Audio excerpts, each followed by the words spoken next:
oh, wrong screen. There we go. Always screwing it up. Here we are.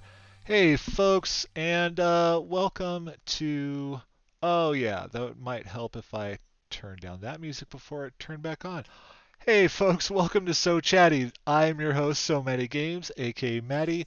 Thank you for joining us. And we are here with some fantastic people.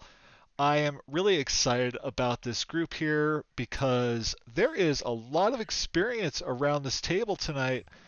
And speaking as an old man who games or an old gamer, I am really excited about this because, obviously I love to hear the stories about folks who just got into the game and because of things like Critical Role and whatnot, and those are fantastic stories.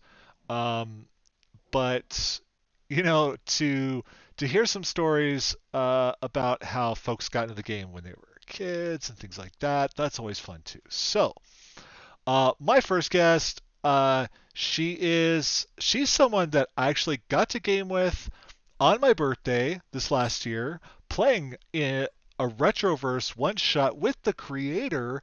That was pretty awesome. Hannah, how you doing? Well, we're here. Awesome. Excited to be here tonight. Oh, thank you for being here. I'm so excited you were able to come on. My next guest, he is part of the Dumpstat Charisma crew. I am a big supporter, obviously. I sell their merch because I'm a nerd and I love them. He is uh, he's also the DM of their Fallout game. DSC Nick. Nick, how you doing, buddy?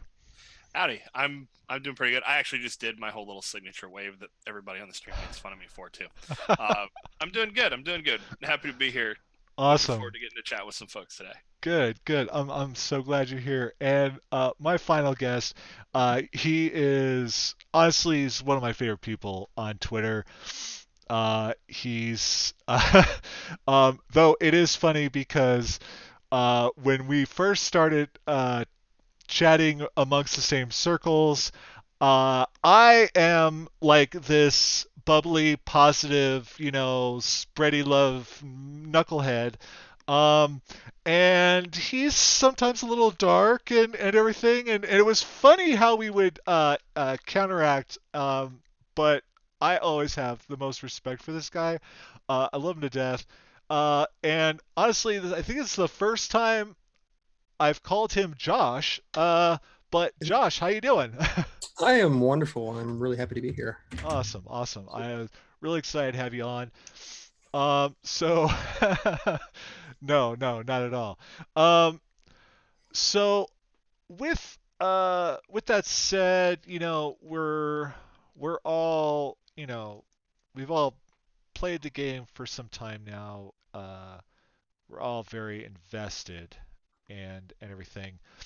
I'd like to hear about the introduction that you had to to Dungeons and Dragons, but then also the how you got involved in other RPGs, other tabletop RPGs. So, uh, so ladies first. Hannah, would you like to start us off? Didn't know there was a lady here. I first got introduced to D&D when I was like 10ish. My uncle was an AD&D'er, and he had told me this riveting story about how their campaign, um, their party had been plagued by a cloud that had been moving around and following them, and that had been causing all of the things that were happening to them. And I thought that was like fantastic that weather was so effective like that, and that had like a consciousness. And I was like, what the fuck is that? I'm so playing that. And that kind of developed from there. And I played a little in like college, but then when I met my husband, we both had kind of taken a little time off, maybe a few years from playing a lot of tabletop, and now we just kind of dove back in because we feel like we had something in common. So, um, was pretty much my primary introduction into D&D. Um, Other games I kind of just played on and off in college with friends as things were like getting popular, Vampire and things like that. I just liked the idea that you could just randomly create stuff and throw like a d6 on a table and then boom, stuff's happening. So that's my only real interest in it. I love that. Yeah, that is. Well, I mean, it's really awesome to hear that uh, that your husband's also into the game, that you guys have that like that shared bond, and it's something that you can do together. Or you don't always have to do together, obviously, but that's got to be like a benefit, you know. It certainly has a. It certainly is interesting when we both schedule games on like the same Saturday, and then one of us has to watch our tiny human, Right. and then uh, things happen, and then it makes it complicated sometimes. But I do think from a fundamental level, understanding something that can be so consuming in your life and such a significant hobby, especially uh, an expensive hobby, it's good that you share it. Yeah, You yeah, it don't have to. certainly can be. Uh, like if you're like myself and you enjoy making characters in D&D Beyond, I don't know, I'm kind of addicted to it now. Um, yeah, that gets pricey when you have all the regular books and then you buy all the books and yeah, Yeah. I don't know why I did that, but I did it. It's over with, you know. Um, Nick, what about you? I actually started role playing in AOL chat rooms. I didn't actually get introduced to the tabletop edition of what that was until high school. Okay. And my first introduction was by a group of people that really didn't want me to play with them. They were people that I played other games with, Magic, chess, stuff like that. They weren't people I was very close with, and my introduction to D&D was here's a character, here's a scenario that you're in, and I was on a lake. There's a suit of armor floating on the lake. I went out and got it. It was armor of water walking. The whole party was underneath the lake, and, basically, so it made it one impossible for me to get to them. And the second thing that it did was it attracted a monster in the lake, and the DM was really good with voices, and I couldn't understand what he said when he asked me as the monster if I was lunch.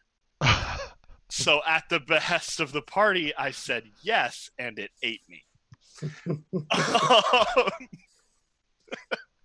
So my initial introduction to D&D was not fantastic, but I did end up playing some games in chat rooms through AOL and Yahoo after that and before it that used some of the rules from D&D, the loot from D&D.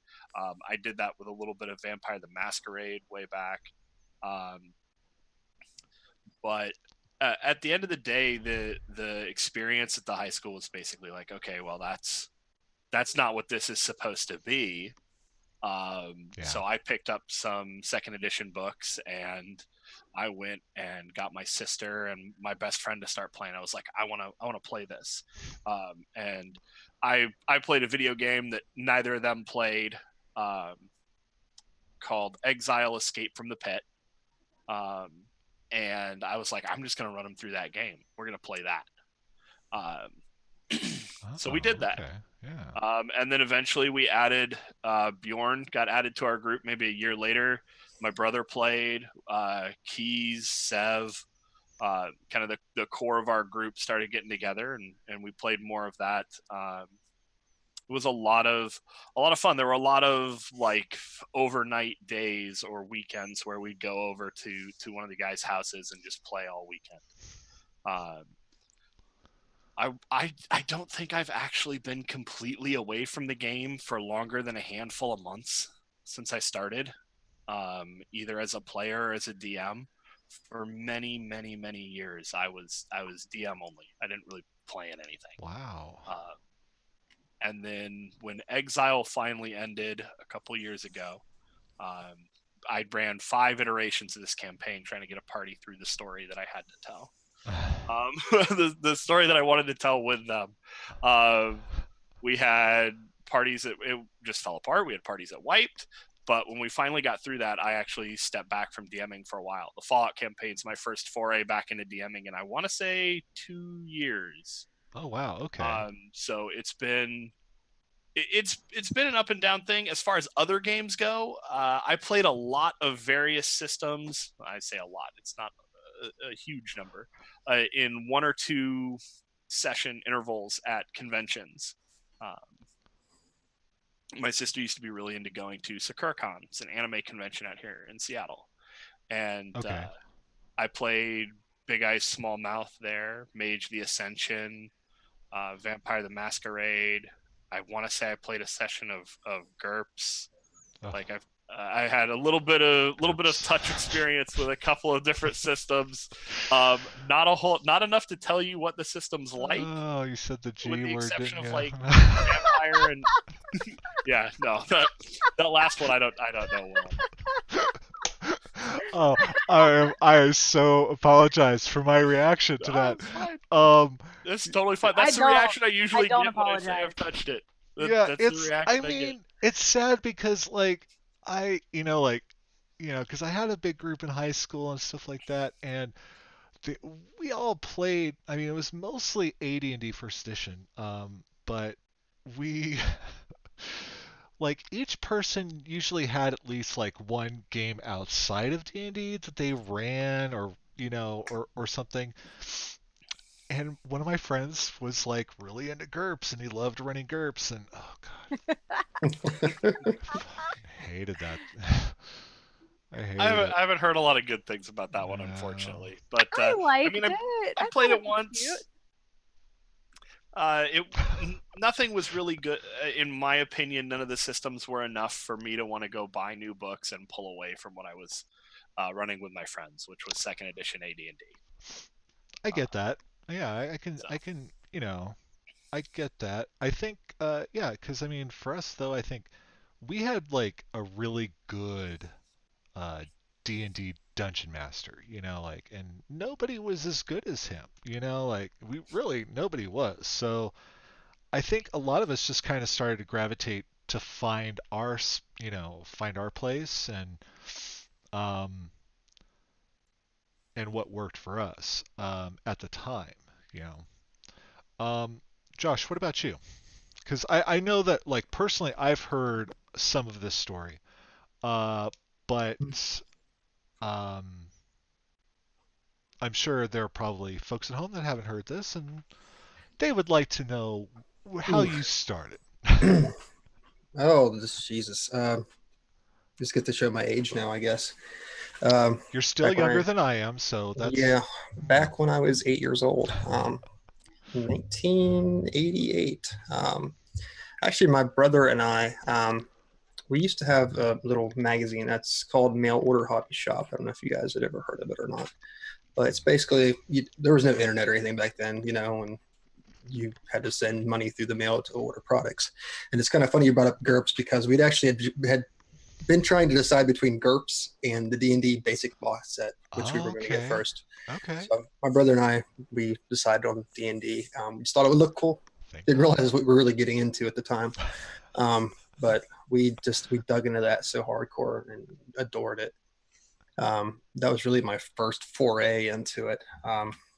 Made an elf and never looked back because back then elf was a class. It wasn't Yeah. just a race.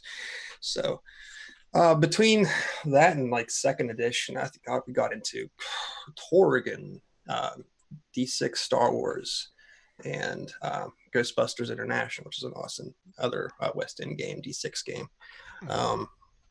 Got into a game called Toon, which was really interesting. I think we skirted between two systems there for a while. We got into AD&D second edition and also into Palladium games like Beyond Supernatural and Rifts, which was my version of GURPS. It was fucking hard as hell to make a character. It was like a 4-hour process. But we loved the settings of it. It was so unique. It was completely different to what we were used to running. Fantasy to fantasy sci-fi, wonderful mix. I'm so happy that Rifts now has a Savage World setting, because maybe one day I'll actually get to go back and play it, because I won't run Palladium anymore. Um, Beyond that, oh God, when we got into AD&D Second Edition, I think that's where all our money went to, because it was Forgotten Realms, Dragonlance. God, what else? We had Planescape, Dark Sun, Birthright. We got all these different settings. We devoured as much as we could. It was one of those situations like where you have a DM who's like, "We're playing this, but I just bought this. Right. So do we continue playing what we're playing, or we do play this?" Like, well, we're going to run 2 games. That's obviously the answer for it. That's really where I started to get into my DMing, because I played most of my young adolescent life. But I got into running Al Qadim, Oh, okay. Yeah. which is, I guess, it's just set in a Forgotten Realms world, but more of an Arabian Nights kind of adventure setting. Yeah. That's where I really cut my teeth into learning how to DM and run players through. My brother had been my DM most of my life, and he was a good one, don't get me wrong, but I wanted to take my own spin at things. Between there and today, I mean, it's just, we kind of just jump between editions, we hit 3.5, didn't really hit 3 for a while. I think I bought the books for 4, and I looked them over, and I was like, man, I think I just wasted like, it was like $90, I think, for all 3 books set that I got from Amazon. Was not happy with it. Tried it once. Just, my girlfriend at the time, I gave the books to her brother. He was like, "Here, have it. I don't want to fuck with it." And actually, I didn't really get into 5th edition until way later. We'd split up and all that. I'd moved up here to be close to my son, and that's when I discovered Critical Role. I was like, wow, there people are playing on Twitch. It's like, this is a whole other outlet to, because me and people around here, we don't get along too well. They're sort of the backwoods kind of people. Not that that's a bad thing, so don't at me about that. But we don't have the same interests. But whatsoever. I get that. Yeah. Yeah. So I watched that, and I think I ended up running into, Terminally Nerdy Clay, however you want to say his name.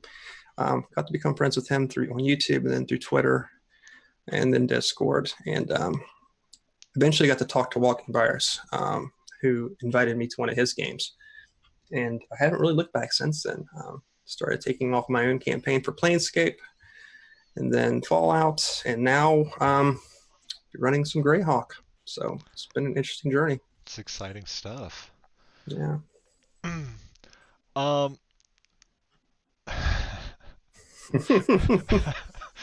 Don't at me. Yeah, gosh. Yeah, I haven't yeah, I don't really say that on this show. I say it on my vampire stream all the time, but that's just because I don't always follow all the rules, and so, whatever. Um so, so I'm curious, because everyone here has played the game for quite some time. Um I want to talk about editions, because, like, personally, like, I started with AD&D First Edition, and I really didn't play much of Second. It was kind of like I said, in high school we had that, everyone had their thing.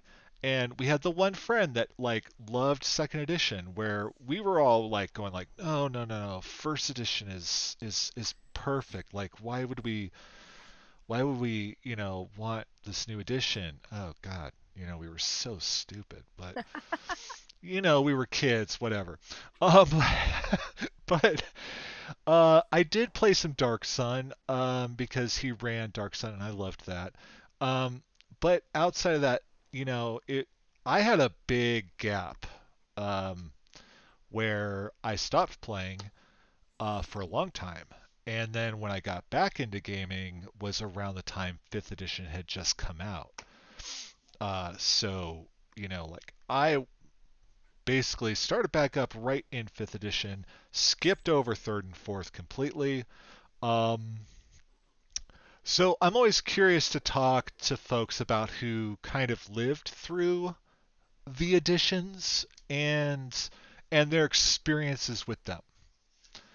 Um, And I know, Josh, you just touched on some of it, of what you went through and what you played. Hannah, how did you span the editions? So I started really with second, and I remember doing math on Thac Zero calcs, and I was very important at being 10 and a girl in Georgia. Um, Basically figuring out how to do the math. That was cool. I liked that. Um, I I feel like I was too young to appreciate the nuance changes between like second to 3.5. Like clearly they were different, but to me it didn't feel like something that my identity was wrapped up in had evolved. Okay. Like this was just a new game. Like, Right. oh yeah, it's like this, but we're gonna do these things differently now. And I didn't really care. It didn't matter to me, because it was the same thing. And then with like 3.5 was fine. It didn't really matter. I knew like fourth was happening, but like I didn't care. Like I wasn't really super into it at that point. I was in college, didn't care. And then fifth rolled around and it was like, oh yeah, that's what I liked about that. Okay. Right. And then you kind of get back into it. But like to me it was like, oh, this is a hobby. This was just like a thing. And like I didn't care that they changed it because to me it was like, well, if I want to play this, I'm going to go back and play it. Like it doesn't matter to me if they change it because that's just they, decided to do things a different way. Maybe it worked well in playtest groups. I don't know. It didn't make any difference to me because I knew I could just go do the thing I wanted to do. So, um, yeah, that's all. Okay. Yeah. I can totally understand that. And just from like personal experience, when I looked at fifth edition, when I started getting back into it, I remember looking at fifth edition and going, "Wow, this just seems so much simpler," Mm-hmm. compared to what we were doing in first, um, and essentially second was really just like an even more complicated first Yeah. edition, with like 20 times more books and 50 times more settings. Um, so I was like, I was just thinking. I remember looking at that first that fifth edition player's handbook and just going, "Wow, oh, this is so simple. Like, how did they do this? Like, this is fantastic. I want to play this." And I think that really kind of catapulted me back into the game to where now it's like I can't live without like all my role playing anymore. Like I'm that 16-year-old again. You know. Well, like Um. the first time that I had played with a new group doing fifth edition, I was the only girl. It was like the first time I had been kind of back into thinking it would be okay to play with a whole group of dudes, and I wasn't super stoked about that. But Right. Corey was DMing, and so I was like, okay, this will be fine. And I sit down and I'm like, okay, character, everything's rolled up within like 6 minutes. Like, let's fucking do this. And everybody else is like, oh, I've got to look at this and I have to analyze this and all this kind of stuff. And I'm like, what the hell are you doing? Like, this is so easy. Like, why are you making this harder than it needs to be? And I'm like, oh, you've only played this. You don't know that Right. like it used to be really hard. And so they're taking forever to roll characters and it's taking like hours. And I'm like sitting here going like I could be like second level by now if you bitches could get off your butts. Right. But they don't know how easy they got it. So easy. And I mean, even with the added stuff that they've, the new books they've added, the new, with all this stuff, it's like, still, it's just child's play. I mean, not that I'm complaining. I fucking love it. I love everything they're doing for the most part. Um, but I do find it fascinating because I missed a big chunk, and you hear the stories about fourth edition.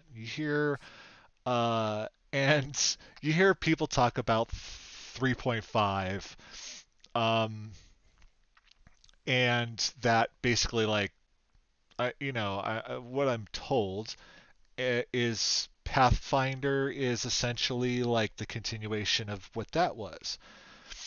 Um, though when I watched the Pathfinder game that the Dumpstat Charisma crew ran, and every time I watched that, I would just go, I don't think I want to play that. Like what do you mean you rolled a 30 something or a 40? I was like, what is going on here? um Nick, what about your travel through the editions? So we started second edition AD&D. Okay. I loved that system. I still love that system. And if I could convince uh, Robert and Dylan and Josh to learn it, I would run it again. Okay. But despite the fact that the books are here, nobody wants to learn that system because they're enjoying what they have. And honestly, a lot of what I like about second edition is present in fifth. Those non-weapon proficiencies, those flavor pieces to role play, the background pieces, those are here again. Yeah. And they're the things that I really like about fifth. We converted one of my campaigns from second edition into 3.0 and then from 3.0 into 3.5 maybe 2 weeks later because it took that long to convince me to change systems because I was like, no, this is what we're playing. This is what we're going to play. And the players were like, well, we bought these books and we want to learn them. So we have 2 3.0 books, and then we had to rebuy everything new for 3.5. But 3.5 we played for a very long time. Okay. It is a game of numbers. So in 3.5 and Pathfinder, it's all about how do you get your number to the highest it can be. Right. So you've got there's 2 kind of schools of thought to that system, and one's the power gamer and one's the role player. And it's tough sometimes to have players in a campaign where one person's like, well, this character is completely built for flavor, completely built for roleplay. And then in the same campaign, you have somebody that's like, my AC is 70, so good luck. Right. Right. And our DM for our Hellscape campaign was that guy, Mike. Mike was that guy. I will at him on that. He was that guy. He could do it. We had other builds where, like I see Dylan in chat now, so I'm gonna point at him a little bit too. Dylan would put together a build and go, I wonder if I could do X. I wonder how much damage can I do in a single round. And so he'd make the build, but he'd rarely play the character. You'd rarely see that character in a game he was playing. Okay. Or he would build other characters and then be like, this is a really cool build, but I don't really want to play it. And so somebody else would start talking about, hey, I really want to do X, Y, or Z thing. And Dylan would be like, oh, well, I can help you with that. So Dylan's theory crafting of builds for Pathfinder and 3.5 led to him having a really strong knowledge of the system and what's out there. There is so much out there. It's really tough to build some things. In the Hellscape game, for example, it was a combat-heavy campaign, and if any of you watch that, you will see that I am not playing a combat character. Right. I play a support role in that campaign. My character's entire purpose was to get the party from point A to point B without getting intercepted, and I'm very good at it. But when it came to combat, I'm like, I do 1d6 plus 2. Oh, okay. I gave the demon a pinprick. I did 1 point of damage because it has 5 DR and I don't have special weapons. But it was one of those things where I really liked this system. We skipped 4th also. Okay. But our initial skip of 4th was because they didn't have gnomes as a player race in the base book. I believe it was gnomes out. They added tieflings, I think it was, they put in, and they took out gnomes, which bothered me a little bit because I like gnomes. But we never transitioned to 4th at all. We went from 3.5 to Pathfinder. Pathfinder, we started playing the Star Wars Edge of the Empire system a lot, which our Hunt for the Ripper game runs that. So we play that a bunch. And then when 5th edition came out, some of the guys were watching Critical Role. I watched a bit of it with them. I think we liked some of that stuff. We were like, I want to see what that system looks like. So Right. we picked up. I say we. Robert picked up the 5e books, and we looked through them, and we were like, I like the feel of this. I like the flavor of this. I like the look of this. Let's play it. So Robert started running the Awakening. If I remember correctly, the Awakening is the first 5th edition campaign that we ran. I could be completely wrong on that. I don't remember one before it. But I've enjoyed the hell out of 5th. I love it. So that campaign has been running since, like, that was like the first foray into 5th edition? For us, I believe so. Wow. So Because that that's was still running. Well, when that started is actually when we started our first 5th edition campaign. Oh, I see what So you're saying. we didn't pick it up when it first came out. Right. That's just Okay. when we Okay. started. I was like, whoa, that seems like forever. Yeah, oh man, Okay. that campaign would have been running from before we started streaming, which would be bananas. Yeah, No, we don't have anything that we stream that started before it. So That works. That works. That's understandable. Um. So, we talk through, um, the spanning of editions and everything like that, and games that we've kind of tinkered with and whatnot. Um, but you all have something in common in the fact that, well, two of you are currently running Fallout games, in D&D 5e settings, correct? D&D 5e rule bases, and uh, and then of course Hannah and Nick are also playing said in these games also. Um, Now, myself, as most people know, if they know me on Twitter and whatnot, they know that I'm an analog gamer and I don't know much about video games. So, I mean, I've kind of picked up the basic, what Fallout is about. Um, but I'd like you guys to kind of talk about the the setting, how it's translating to D&D, and what really is driving that desire to do it. And Josh, I'd like you to start this off if you would. Honestly, I think since second edition Dungeons and Dragons, when I had that very deep and profound love affair with Dark Sun, I had that whole post-apocalyptic mindset. I mean, back then even. And what I loved most about Dark Sun, it wasn't just because it was a new campaign setting with new rules, blah blah blah. It was a setting that really introduced a third element that wasn't really profound in most other settings, and that was the player versus the environment. Oh, yeah. So you have this whole other microcosm of things you have to worry about, and with Fallout in general, you have that too.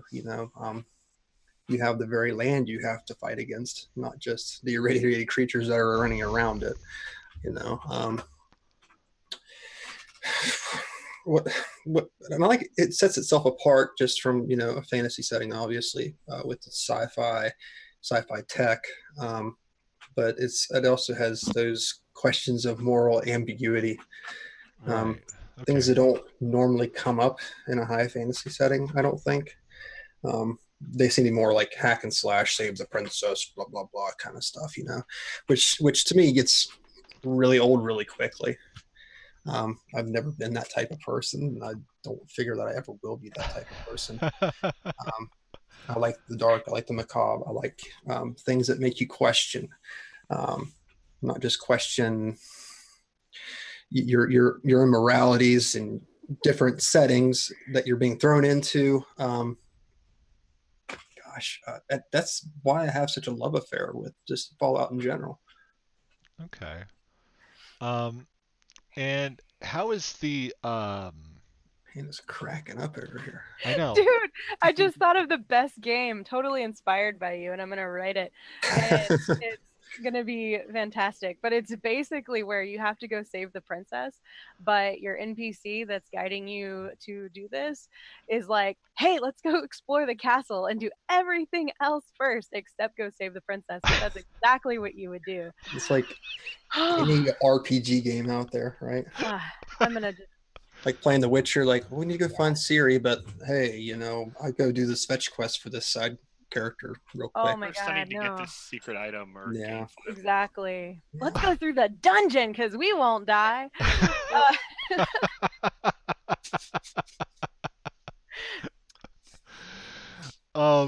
Okay. Now how is it because there is this there are um what am I trying to say? They're essentially somebody put together a um kind of like a blueprint of how to do this for fifth edition. Are you using that from is it Spilled Ale? I'm sorry if Yes. I'm Yeah, Spilled Ale Studios. okay. They call it a hack. So, Okay, a hack. Okay. right. This is kind of new to me. Like I said, I just kind of got back into gaming I mean, I think it was about 3 years ago about. Um, and there are a lot of terms and things that have come up over the years that I am just like nerfed.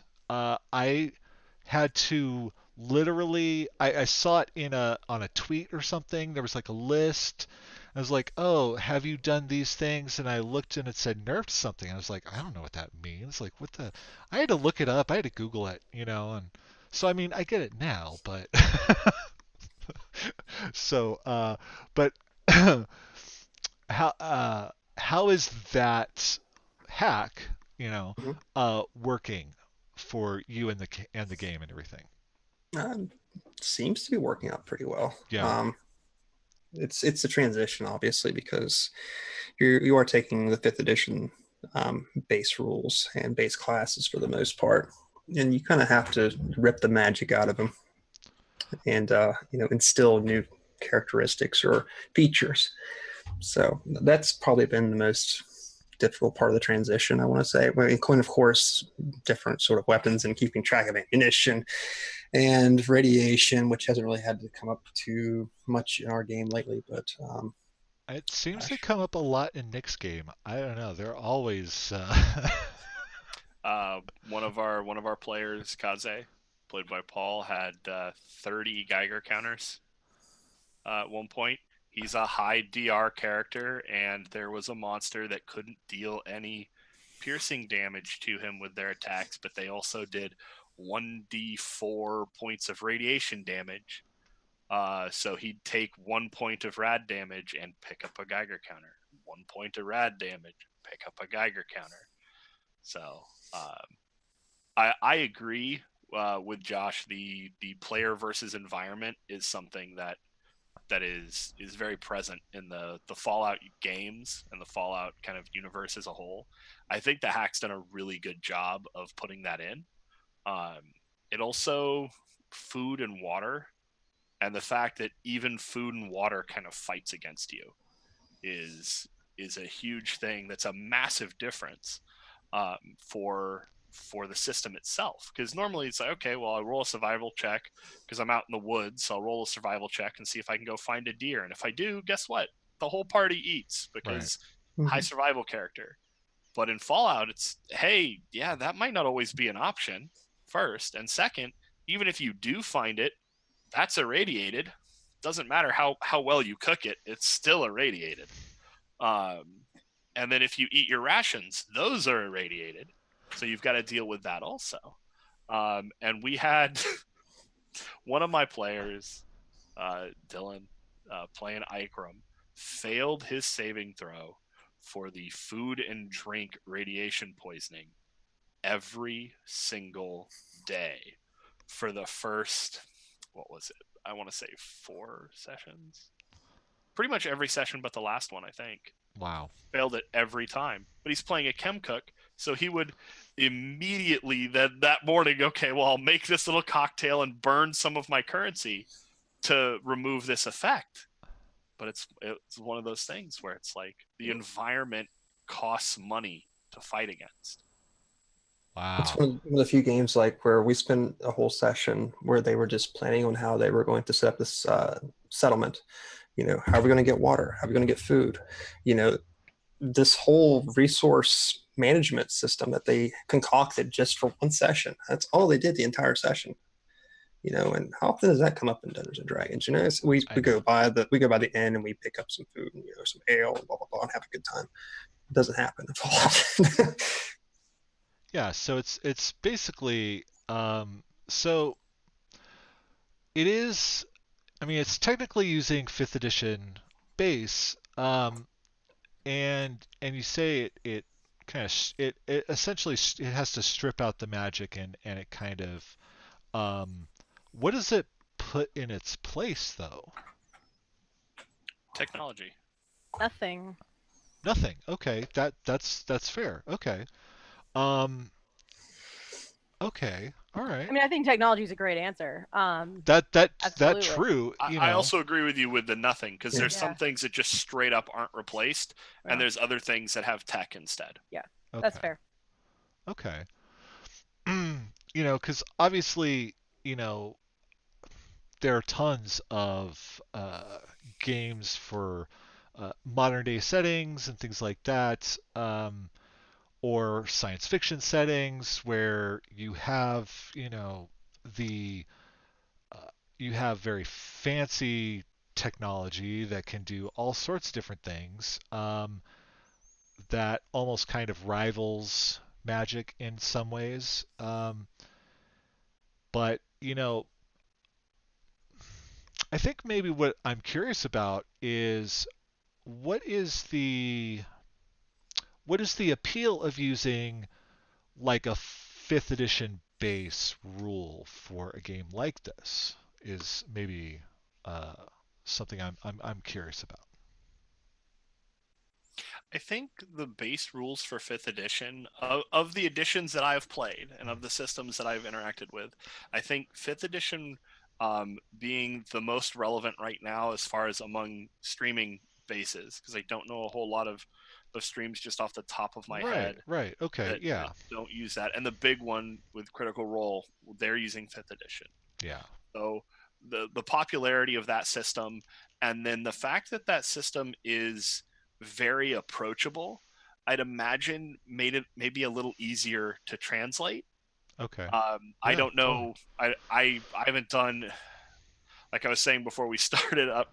I was trying to roll Fallout into some 3.5 or Pathfinder conversion before Spelled Ales 5th edition hack was brought to my attention, and thank God for that, because I would have lost my mind. Right. There's Xcrypt, I think that's his name. They actually run a Starfinder version of it, so it looks okay. interesting. Right. Okay. Just a high-tech version of Pathfinder. I don't know. It's just really approachable, and I think that 5e is really just a system that's easy to pick and choose things out of that you need or don't need. I think they kind of made that as a base thing. I mean, with all the variant rules and such, you can kind of make it the way that you want to make the game, and it's pretty similar in the way that it sets up different classes. Even there's a structure to everything that's pretty easy to understand if you take a look at it. Yeah. That is one of the things that, especially, I was just watching Death by Mage. He was working on a new class and doing that on a stream, and and he was kind of going over that, and like how a lot of the classes have structure, and how they're built, and each level has, like a place for this and a place for that. Um, So yeah, no, that's very true. um, so Hannah, if I could get you to jump in here, now as a player, what was your attraction to that game, that setting, and how are you finding it? I wanted to play in a game with Josh. That was kind of the overarching thing. I'd missed out on a Planescape game, I think, and a couple of other things because of our schedules. And so when this came up, I was like, hell yeah, I'm there. Um, but what I liked about it was that I feel like we are inundated with the same thing, especially from a streaming standpoint. If all of these shows are basically playing the exact same rule set in the exact same way, and the only variation is that you've got personalities, and like that's cool and everything, but like man, I'm bored. um I thought this was different. I thought it would be neat, and I thought it would give you an opportunity to really explore some of the maybe emotions or the emotional decision making that you don't get in D&D traditionally. Yeah, um, that really was appealing to me. I, from a creator standpoint, I like making things that are putting you in situations where you genuinely feel your character is going to die, that it right, is likely that your character can die or will die, um, through bad rolling and stuff like that. And I like that fear angle of it. I think that's what we should be doing. I don't think that everything should be safe and cute and fun all the time. right. So I was like, Fallout's where I'm going to have a crap ton of fun, because if I die, that's okay. But like, at least then I will have experienced something that I maybe haven't had before or haven't Yeah, had in a long time. yeah, So I wanted Josh to basically just rip our hearts out. right. And So, yeah, is he doing a good job at that so far? I mean, I'm pretty sure that I'm responsible for the suicide of an NPC last week. So, I haven't thought about that all week at all.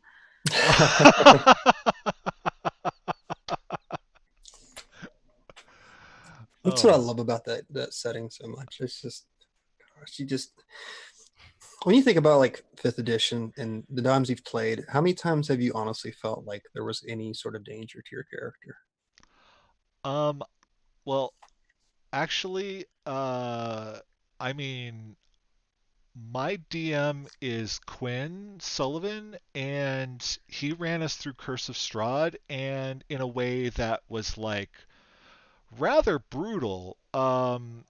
People were, I mean, like every character has died at least once, and I mean, of course, when you're in Barovia and it's all kind of weird because your soul's trapped there and stuff, like, like we all kind of had opportunities or abilities to come back or something like that. But like I I think at first I was apprehensive about like, oh gosh, like oh we're a character dying, and that just seems like that seems rough, especially when you put all that time and effort into making the character and the backstory and things like that, and you get connected and everything. Um, but after a while, and being in that setting, where it was like, any episode, any game session, someone could die and it could be the end. And we were always like warned, like, at the end of a game, like, oh, next week you might want to have a backup character ready, things like that. Um, so you get used to it. You start to appreciate it a little bit more, and I know what you were saying there, Hannah, with the having that fear. Um, I think I at first didn't really like that as much. Now though, like especially in that game, it's like I know, like, um, I mean, like my character, like if my character lives, there's a good chance because he's a grave cleric at ninth level, like I could probably save anybody else in the party if I need to. I've already done that. But if I die, you know, that's probably it. Like, and I think at this point it's like, you know what, that's okay. And also I kind of am starting to kind of enjoy that fear a little bit, Yeah, you I know. think that's what will attract people to. I mean, I don't know. I think that's what's going to continue bringing people back to the table. Um, I find that the fun stories and the fun plots that are cute, and you get to go slay a dragon, and that's really nice, and as long as you don't do anything stupid, you're probably going to be okay. um that's great and everything, but I like actually want the game to be built against me. Like, I want to feel like if I survive this and I come out on the other side, it wasn't just because like the game was built that way. Right. I want to know that like I had good strategy, not only like I blessed my dice with some holy water. Like, I want to know that it's because I'm haven't just spent 20 years knowing how to roll dice. Like, I want to feel like I achieved something through this. And perhaps that's a myopic perspective, but I want to feel like I did something. I made a character for Josh's game that I don't want to die. And I'm incredibly connected to her. I feel feel like I know her in some way. And like, I'm going to be devastated if something happens to her, but man, I'm going to have a blast if it happens. Right. So I And don't I know know. how to fuck with her too. You know what? Bring it, man. Come on. What's up? I did last session, so At me, man. I knew the one thing I could put in that game last session that would really tweak her. I knew it would tweak Fancy. I knew it would get her really riled up, and I put it in there for you. You did that on purpose. I did. I love Ah, it. I love it. So we're coming up to the hour mark of the show, so I think we're gonna wrap things up here. But it's been a really fantastic conversation. This has been uh, I like I said, I play with a lot of folks who they've played the game, and some of them have played the game or played some games for a decent amount of time. Um, but I always get really excited when I get a chance to talk to some folks that have really played the game uh, and hearing their perspectives and hearing their stories, I always find really fun and fascinating, and it just kind of you kind of feel a little bit of like a relation, like you relate to them on some level that's different and unique. Um, because when you do start playing some of these games when you're younger, it really kind of shapes how you um, how you see games in general as you get older. I think. I don't know. I might be wrong there, but that's just kind of how I see it. So we'll go around and just go ahead and let the folks at home know where they can find you on the internet, what you're up to, and again, we'll start with Hannah. Um, my name is Hannah. You can find me at Stop That Old Woman on Twitter. And I make things and I break things and it's fun. Um, yeah, that's pretty much it. Yay. Thanks for having me. Oh, thank you for being here. Nick, what about you? So you can find me on the Dumpstat Charisma Twitch. I run. Yep, love the shirt. um, I run our King's Ransom 5th edition Fallout skin campaign. I also play in the Hunt for the Ripper game there. Our Charisma Boost talk show and our working title world building show I'm also involved in. I love that show. And hopefully a little while after we're done here, you can actually catch me on Zerth Spirits Twitch, where I'll be in her 5th edition Fallout campaign. Yeah. Nick really loves the Fallout. I love Fallout, man. I've wanted to be involved with Fallout in a tabletop aspect for a long time, and I'm glad that I'm able to do that. That's awesome. Josh, what about you? Let's see. You can find me on Twitch, Twitter, and YouTube. I believe all at Saverick. Actually, I think YouTube's Saverick1 because YouTube's stupid. Um, you can find me every Saturday at 1 p.m. over on the Greyhawk channel, where I'm running my own version of the Temple of Elemental Evil. You can find me on my own channel every Sunday at 8:30 p.m. Eastern Standard Time for my version of Fallout, Fallout 304, set in the wastelands of West Virginia because it's where I live and I'm from. So I feel like I have a unique perspective on it with some of the lore. Um, I do run a Planescape campaign. We're a little bit on a hiatus right now, taking some time off from it. I don't know when we'll get back to it, but I've been running that for close to a year now, and that's usually every other Saturday at 5:30 p.m. on my channel. Gosh, what else do I have going on? Too much. I will be in a campaign with Little Red Dot here in November as well. We're going to be playing Capers, which is going to be very interesting. It's like superheroes and villains and criminals in 1920s Louisiana. It's going to be insane. Other than that, I think that's about all I got going on because I don't have more time and more money to not go to work. So Right, right.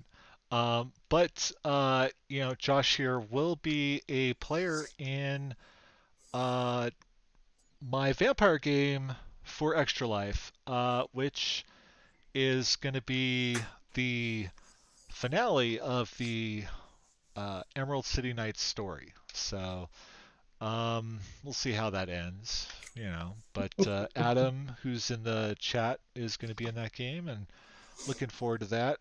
Yeah, folks, thank you all for joining us. I am your host, Matty, aka So Many Games, and you can find me Wednesdays and Fridays on Soul Bear RPG playing monster races is what I do, I guess. I have been playing a kobold for 9 months now, and I play a hobgoblin in another game. Um, I don't know. It just kind of happened.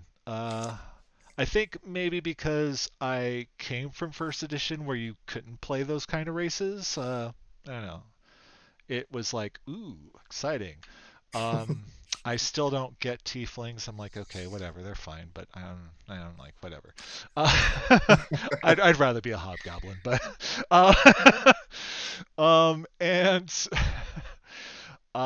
and uh, you can find me on the Threadwares Twitch channel. I will be running a uh, it's going to be Chapter 7 of Emerald City Nights this Tuesday at 7 p.m. Eastern.